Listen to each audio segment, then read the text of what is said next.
everyone, in this video we are gonna see about oral habits and its manifestations among children.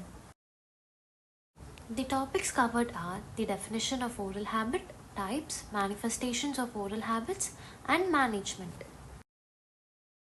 What is oral habit? Oral habits are learned patterns of muscular contractions which are complex in nature. The common oral habits are thumb sucking, mouth breathing, tongue twisting, bruxism, lip biting and nail biting. Thumb sucking. It is the placement of thumb or one or more finger in varying depth into the mouth. The clinical features of thumb sucking includes intraorally we find maxillary anterior proclination, mandibular anterior retroclination, anterior open bite and posterior cross bite. Extraorally we find fungal infection on thumb, upper lip becomes short and hypotonic, the jaw appears to be maxillary protruded and mandibular retroclined, palate becomes high-walled, nasal floor becomes narrow and profile appears to be straight. Management of thumb sucking, it includes counseling, reminder therapy which includes removable of fixed appliances, reward system and adjunctive therapy.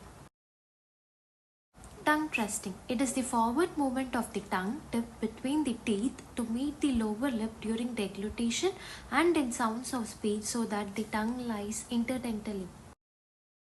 The clinical features of tongue twisting includes anterior and posterior open bite, proclination of upper anterior teeth, protrusion of anterior segment of both arches with spaces between incisors and canines, narrow and constricted maxillary arch which leads in posterior crossbite. The management of tongue twisting, it includes training of correct swallow and posture of tongue, speech therapy, mechanotherapy, correction of malocclusion and surgical treatment. Mouth breathing. It is habitual respiration through mouth instead of nose. It is usually seen in people with nasal obstruction. It may also occur as a habit. The clinical features of mouth breathing includes the face appears to be adenoid, narrow nose and nasal passage, the short upper lip. The intraoral effects includes protrusion of maxillary incisors, the palatal vault is high, increased incidence of caries, chronic marginal gingivitis. The diagnosis, it includes history, examination, the clinical test which includes mirror test, butterfly test, water holding test, cephalometrics.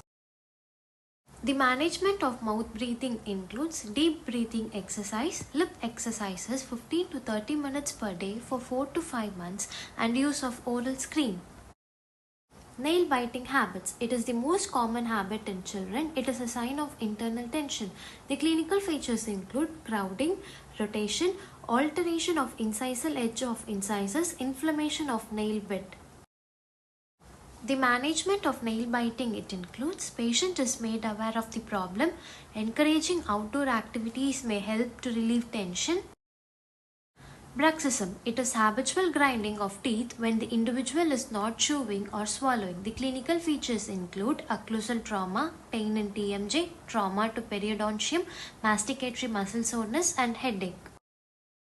The management for bruxism includes restorative treatment, occlusal adjustments of any premature contacts, occlusal splints or night guards.